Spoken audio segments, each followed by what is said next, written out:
I don't like the word scientific board. I don't like the word board at all. Board to me means passive. These are not active participants. They're passive participants. It's passive involvement in the problem. I'd like to use the word team, which means everybody is actively involved in the problem. They are motivated to solve it, and they have one focus, which is to solve the problem at hand.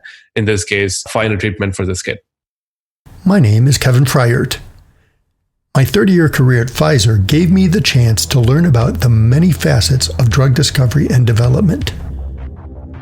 When I retired, I started Salem Oaks to help patients, parents, and caregivers understand the world of biopharmaceutical R&D so that they can be more effective partners and shape the future of medicine. On Raising Rare, we are bringing you the story of a young father whose son has an ultra-rare disorder known as Sedagatian type spondyl metaphyseal dysplasia, or SSMD. Each episode, we will find out what is going on in the life of Sanath and his son Raghav. We will talk about Raghav's growth and development, ongoing and upcoming research, and the challenges and adventures that raising a child with a nearly unknown condition brings. Subscribe to the Raising Rare podcast to hear the story unfold.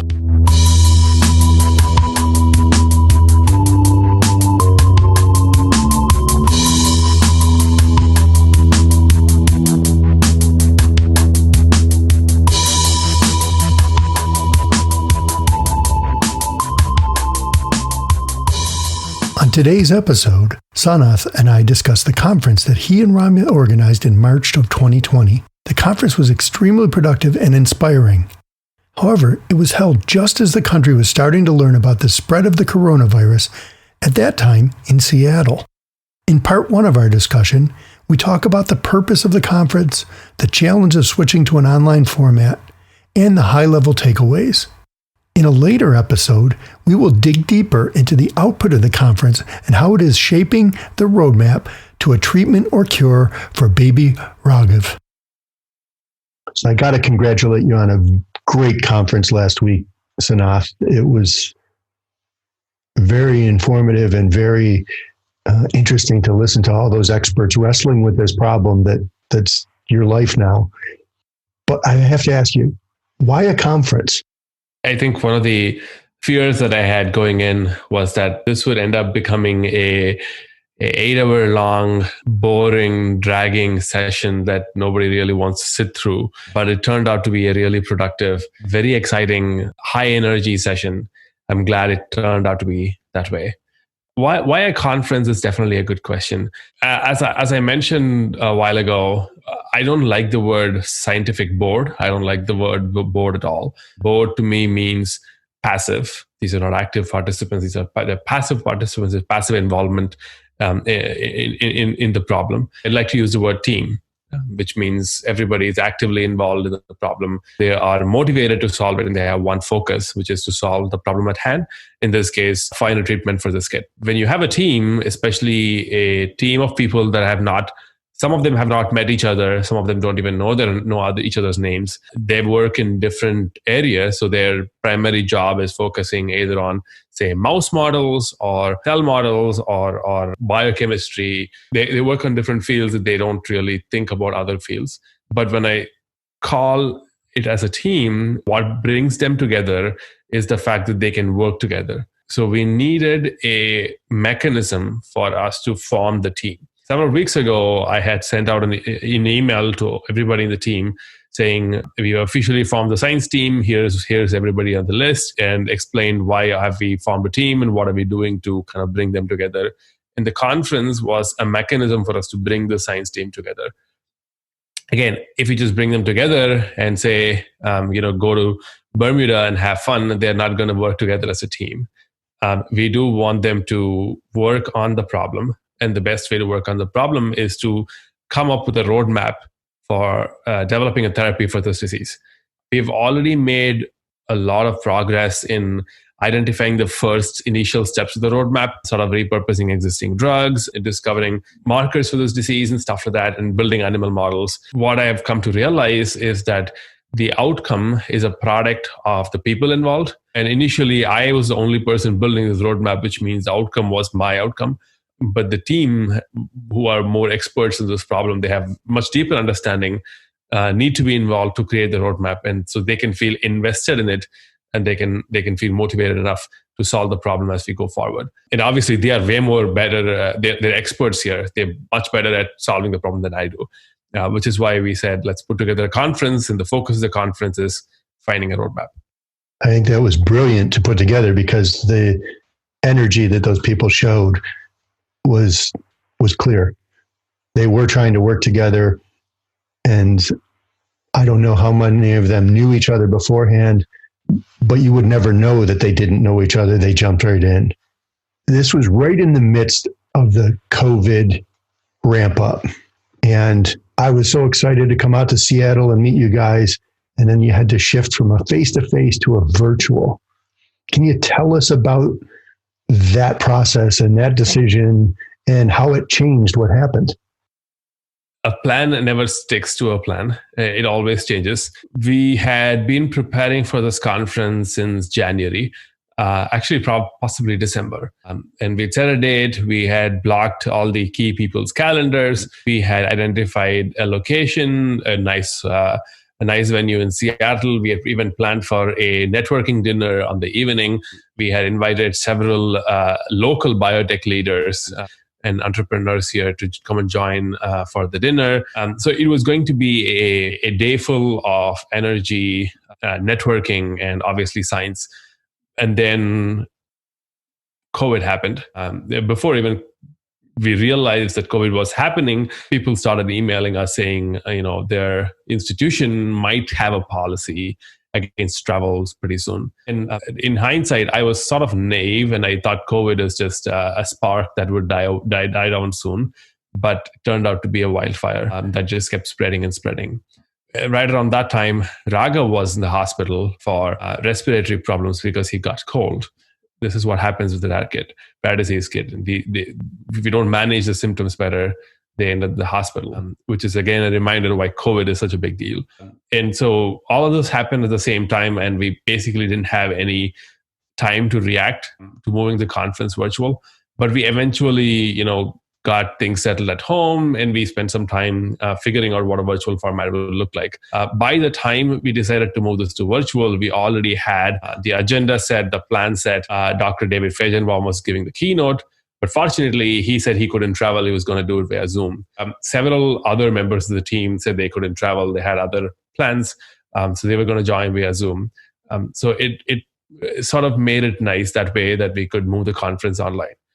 Now, the challenge was the original format was geared towards an in-person meeting, which means it had longer sessions. It had longer talks. It had a lot of room for networking. Again, as I said originally, if you want to form a team, the team has to work together. They need to know each other.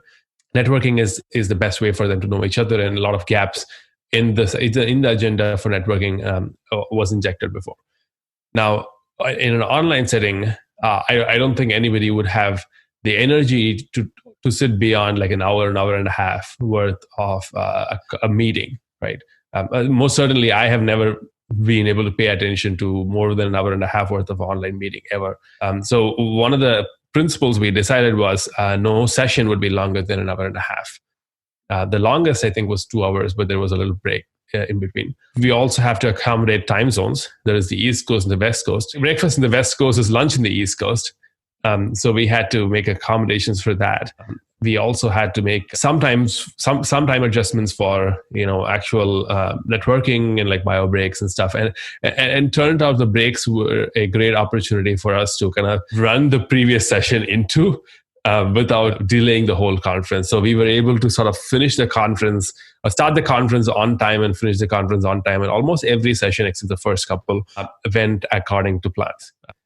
So we readjusted the agenda to an online format. We had 3 sessions with 20 minutes of break in between.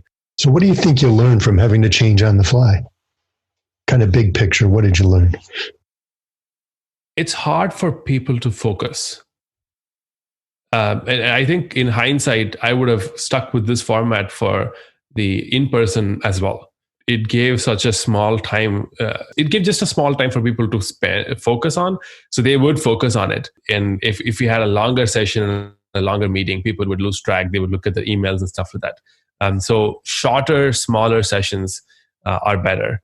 That's the learning from the agenda side of things. The learning from changing the plans on the fly is that's how it always is.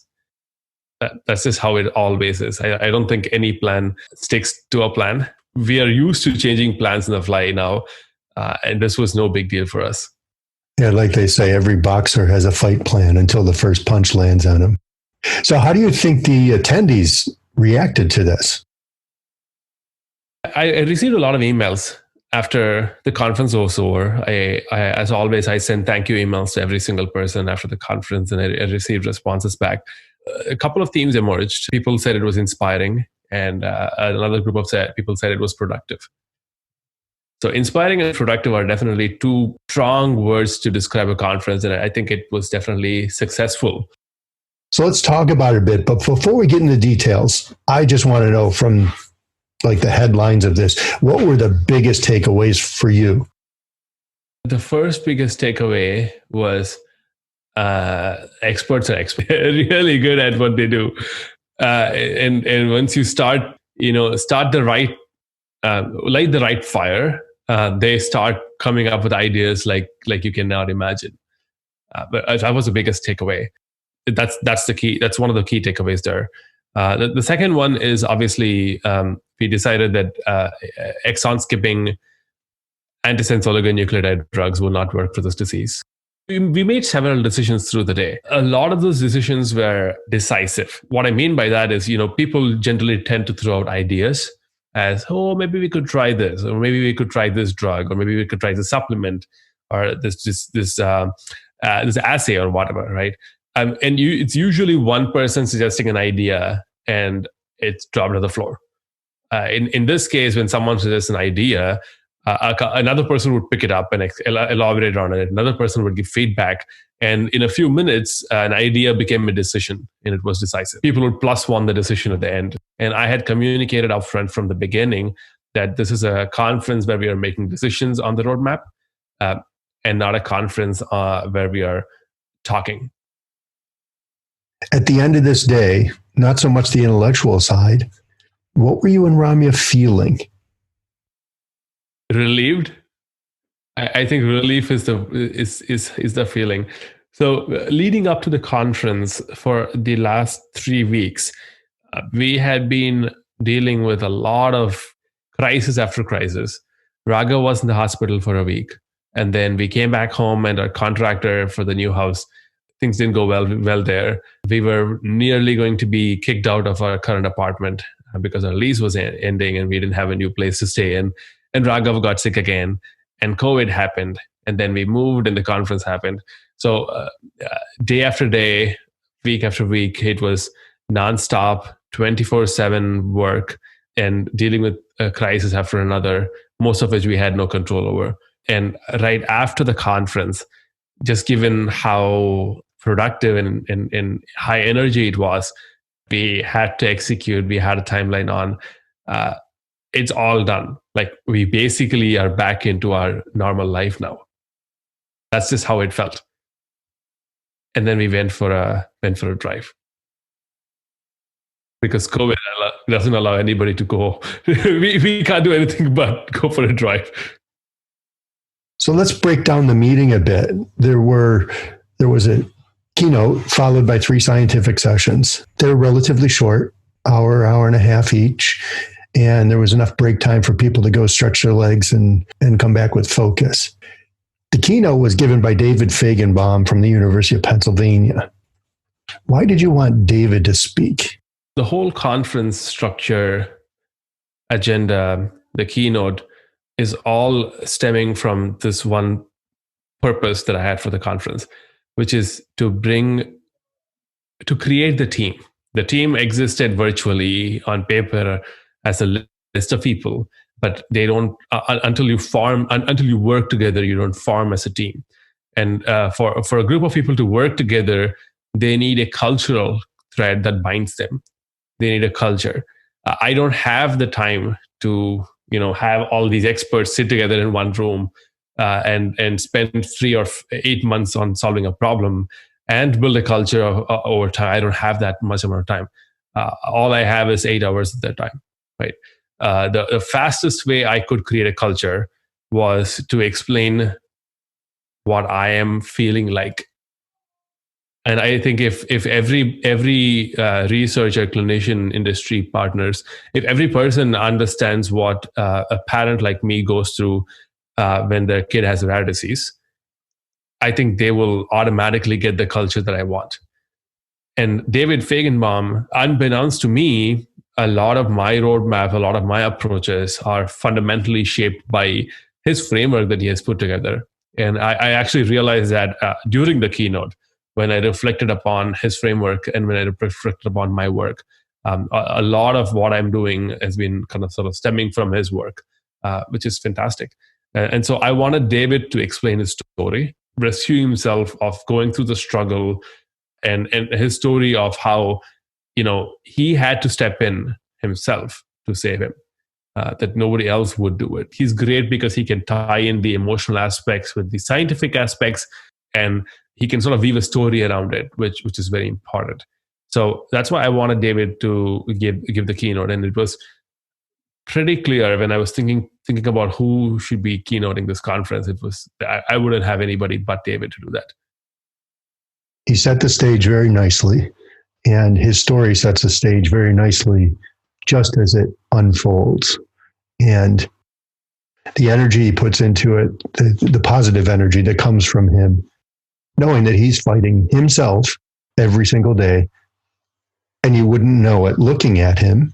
He also laid the groundwork, and I grabbed a bunch of the slides in screen captures of how to set up your network. He has this collaborative network for Castleman's disease, and you have the beginnings of that now. You're on the same path that he took, and you're learning from him. How do you bring people together to have the new conversations? So after David spoke, I found the next presentation great personally, because I learned about the disease, and I learned about some of the other kids with the disease. And it was Dr. Kristen Wigby. She presented 5 cases of SSMD, one of which was Ragav. What did you take away from her discussion? I thought I knew the disease in and out because I have a kid and I'm seeing him every single day. So I thought I knew the disease. And I think just by understanding what the other kids have with this condition, it gave me a different perspective of what this disease does to other people. I actually know the other parents as well, parents of the kids that Dr. Bigby is tracking. I know them, I've met him, but I think seeing that the details, I have not seen the details of what these kids are going through, and seeing the details, it gave me a different sense of purpose. Sometimes it's scary when you see that there are other kids with this condition that that I'm supposed to support. It's a scary responsibility to take on. I don't think I'm ready for it, but at the same time, it's good to keep that at the horizon. The responsibility you felt for others. Tell me a little bit more about that. So the first time I felt this responsibility was on September 12th, last year, 2019. So on September 11, we wrote a blog post explaining what we are dealing with my son, and we sent it over to our friends and family, which went viral. It went all around Facebook. And the next day, someone reached out to us on Facebook, and they said their kid also has a rare disease with a GPX4 mutation. And that's the first time I felt this responsibility, because until then, I thought I was only treating my son. And then now I see another kid with GPX4 mutation, and I felt like, wow, I just have one kid, and it's already an overwhelming amount of responsibility with one kid. Now I have a second kid that I'm supposed to support, and I don't even know what it means at this point. Through the next few days, I sort of digested what it meant, and the kid also became very personal to me. It was a responsibility that I felt it was not given to me. It was something that I had to take on. we definitely felt we can take responsibility for our actions, but even for my kid, a lot of things are beyond our control. And that's something that we would have to accept as we go along in this journey. So that was the first time when we took responsibility. And when I met the parents of the kids, I felt the same sense of responsibility. But that time, I was a little bit more confident that I can do something about these kids because we had progressed along. We had made more headway in finding treatments and repurposing drugs and stuff like that. So it felt a little bit more confident. But in the back of my mind, I keep reminding myself that a lot of things are outside our control. We can do the best we can. Whatever turns out, we're happy with it.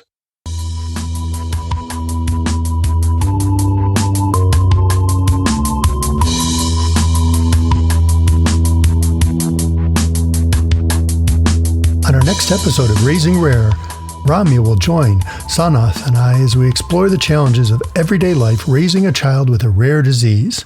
Please join us. If you'd like to follow Raghav's story, please subscribe to Raising Rare.